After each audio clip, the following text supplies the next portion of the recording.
Dear students, I hope you all are fit and fine. We have completed first poem of Ayodhya Singh Upadhyay Hariaur. Now your second poem is Maithili Sharan Gupt poem Kaikeyi कानुता और गीत। इसमें हम मैथिली शरण गुप्त जी के बारे में पढ़ेंगे और उसके बाद आपकी जो है वो दो पोएम्स पढ़ेंगे, कैकेयी का अनुताप और गीत। कैकेयी का अनुताप में कैकेयी का पश्चाताप बताया गया है और जो दूसरी पोयम गीत है उसमें जो है वो उर्मिला के जीवन के बारे में, जो लक्ष्मण जी की पत्नी उर्मिला हैं उनके अपने विचार व्यक्त किए गए हैं। पहले मैं मैथिली शरण गुप्त जी के जीवन के बारे में आपको थोड़ा सा बता दूं कि मैथिली शरण गुप्त जी जो हैं उनका जन्म 1886 ईस्वी में हुआ था। उनके पिता का नाम सेठ रामचरण था और उनका जन्म चिरगांव जनपद झांसी में हुआ था। जो उनके पिता थे वो बहुत अधिक पढ़े लिखे और खुद कवि थे और उनको कविता करने का संस्कार जो है वो विरासत में मिला था। उनकी जो स्कूली शिक्षा थी वो कक्षा 9 तक हुई और उसके पश्चात उनको अपने स्कूल की शिक्षा छोड़नी पड़ी और उसके बाद स्वाध्याय अर्थात स्वयं के द्वारा जितना भी ज्ञान वो अर्जित कर सकते थे उन्होंने किया। और उसके बाद कुछ समय पश्चात जब वो थोड़े बड़े हुए तो उनका संपर्क मैथिली शरण गुप्त जी से हुआ। महावीर प्रसाद द्विवेदी जी से। महावीर प्रसाद द्विवेदी जी से जब उनका संपर्क हुआ तो महावीर प्रसाद द्विवेदी जी के संपर्क में आकर के उनकी जो काव्य करने की प्रतिभा थी वो और अधिक निखर उठी और आगे चल करके वो राष्ट्र कवि के पद पर भी प्रतिष्ठित हुए। राष्ट्र कवि, उनसे कई बार आपसे क्वेश्चन पूछा जाता है कि राष्ट्र कवि के पद पर कौन प्रतिष्ठित थे। इनको आगरा विश्वविद्यालय और प्रयाग विश्वविद्यालय से डीलिट की उपाधि भी प्राप्त हुई। इनकी जो मुख्य रचनाएं हैं वो कई बार आपसे पूछी जाती हैं इतिहास के क्वेश्चंस में भी। वो भारत भारती, जयद्रथवत, पंचवटी, साकेत, नहुष, यशोधरा, द्वापर, रंग में भंग, किसान, काबा और करबला, बकसंहार, विष्णुप्रिया, जय भारत आदि हैं। इसके अलावा ये इन्होंने शुद्ध खड़ी बोली में कविताएं की और जो मैंने आपको द्विवेदी युग का विशेष गुण बताया था कि जो भी वो पात्र थे उपेक्षित पात्र उन पर इन्होंने कविताएं की। आज मैं आपको इसके साथ जो मैथिली शरण गुप्त जी की जीवनी है उसके कुछ और पॉइंट्स भी भेज रही हूँ। Kindly read them carefully and note down in your copies. Thank you. Hello dear students, I hope you all are fit and fine. We have completed first poem of Ayodhya Singh Upadhyay Hariaur. Now your second poem is Maithili Sharan Gupt poem Kaikeyi कानुता और गीत। इसमें हम मैथिली शरण गुप्त जी के बारे में पढ़ेंगे और उसके बाद आपकी जो है वो दो पोएम्स पढ़ेंगे, कैकेयी का अनुताप और गीत। कैकेयी का अनुताप में कैकेयी का पश्चाताप बताया गया है और जो दूसरी पोएम गीत है उसमें जो है वो उर्मिला के जीवन के बारे में, जो लक्ष्मण जी की पत्नी उर्मिला हैं उनके अपने विचार व्यक्त किए गए हैं। पहले मैं मैथिली शरण गुप्त जी के जीवन के बारे में आपको थोड़ा सा बता दूं कि मैथिली शरण गुप्त जी जो हैं उनका जन्म 1886 ईस्वी में हुआ था।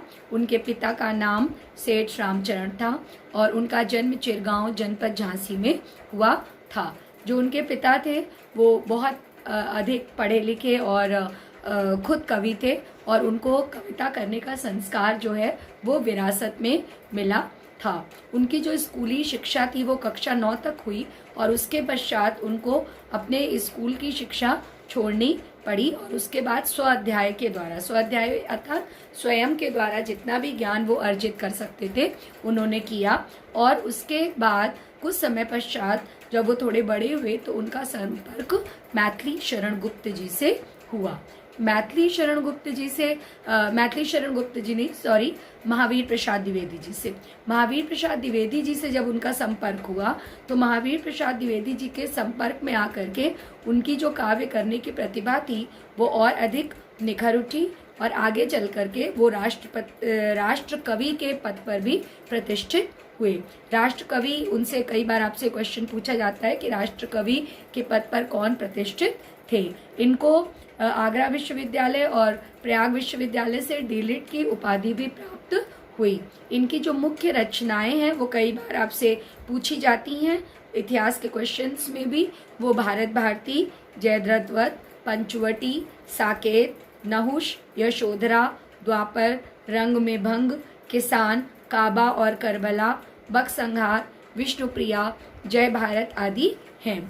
इसके अलावा ये इन्होंने शुद्ध खड़ी बोली में कविताएं की।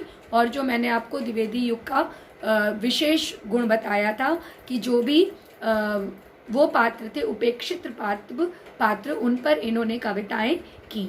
आज मैं आपको इसके साथ जो मैथिली शरण गुप्त जी की जीवनी है उसके कुछ और पॉइंट्स भी भेज रही हूँ। Kindly read them carefully and note down in your copies. Thank you.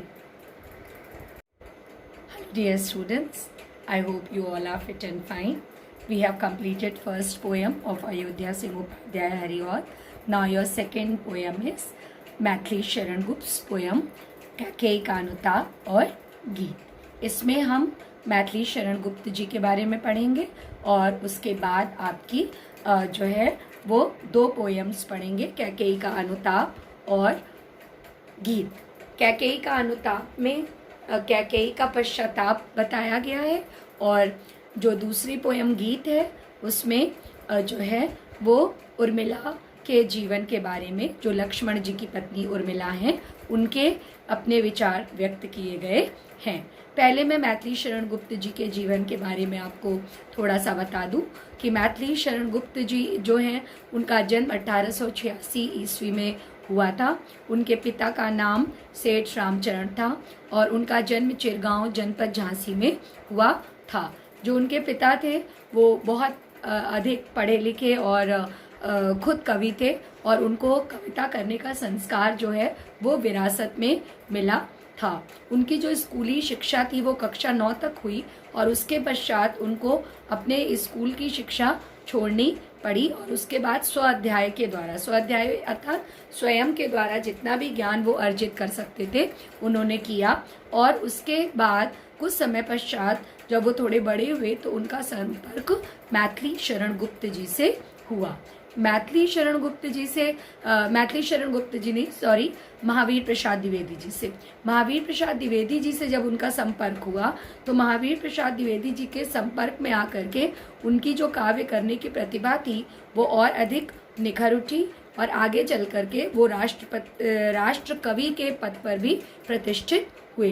राष्ट्र कवि, उनसे कई बार आपसे क्वेश्चन पूछा जाता है कि राष्ट्र कवि के पद पर कौन प्रतिष्ठित थे। इनको आगरा विश्वविद्यालय और प्रयाग विश्वविद्यालय से डीलिट की उपाधि भी प्राप्त हुई। इनकी जो मुख्य रचनाएं हैं वो कई बार आपसे पूछी जाती हैं इतिहास के क्वेश्चंस में भी। वो भारत भारती, जयद्रथवत, पंचवटी, साकेत, नहुष, यशोधरा, द्वापर, रंग में भंग, किसान, काबा और करबला, बकसंहार, विष्णुप्रिया, जय भारत आदि हैं। इसके अलावा ये इन्होंने शुद्ध खड़ी बोली में कविताएं की और जो मैंने आपको द्विवेदी युग का विशेष गुण बताया था कि जो भी वो पात्र थे, उपेक्षित पात्र, उन पर इन्होंने कविताएं की। आज मैं आपको इसके साथ जो मैथिली शरण गुप्त जी की जीवनी है उसके कुछ और पॉइंट्स भी भेज रही हूँ। Kindly read them carefully and note down in your copies. Thank you.